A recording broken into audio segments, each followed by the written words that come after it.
আরজি করের ঘটনায় মেলেনি বিচার, ব্যর্থতার অভিযোগ তুলে শিলিগুড়িতে সিবিআই দপ্তরে অভিযান সংগঠনের।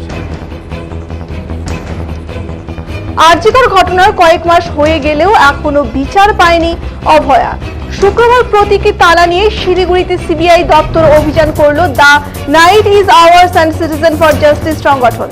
আজ ঘটনার পর থেকে দেশ জুড়ে প্রতিবাদের ঝড় উঠেছিল, গর্জে উঠেছিল দেশের প্রত্যেকটি নাগরিক। বিচারের দাবিতে অনশন আন্দোলনে সামিল হয়েছিলেন জুনিয়র চিকিৎসকেরা। ঘটনা দীর্ঘদিন হয়ে গেলেও এখনো অবধি চার্জশিট পেশ করতে পারেনি সিবিআই, যার ফলে জামিন পেয়েছেন সন্দীপ ঘোষ এবং অভিজিৎ মণ্ডল। এদিন ব্যর্থতার অভিযোগ তুলে শিলিগুড়িতে সিবিআই দপ্তর অভিযানে সামিল হলেন সংগঠনের সদস্যরা। বাঘাযতীন পার্ক থেকে মিছিল করে সিবিআই দপ্তরে গিয়ে বিক্ষোভ দেখান তারা।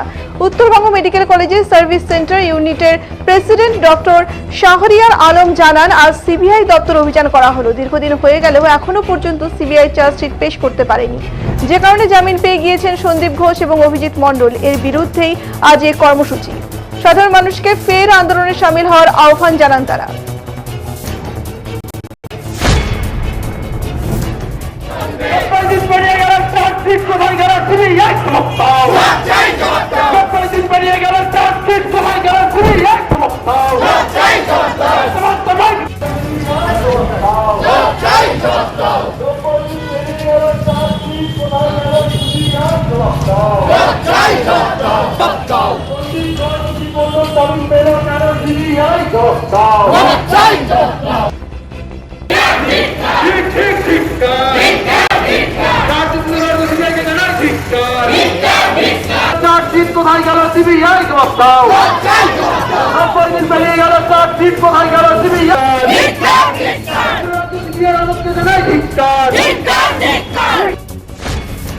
Siliguri night is ours group এবং সুশ্রুতনগরের সিটিজেন্স ফর জাস্টিস তাদের আহ্বানে সিবিআই অভিযান, শিলিগুড়িতে যে সিবিআই অফিস তাতে আমরা অভিযান করেছি।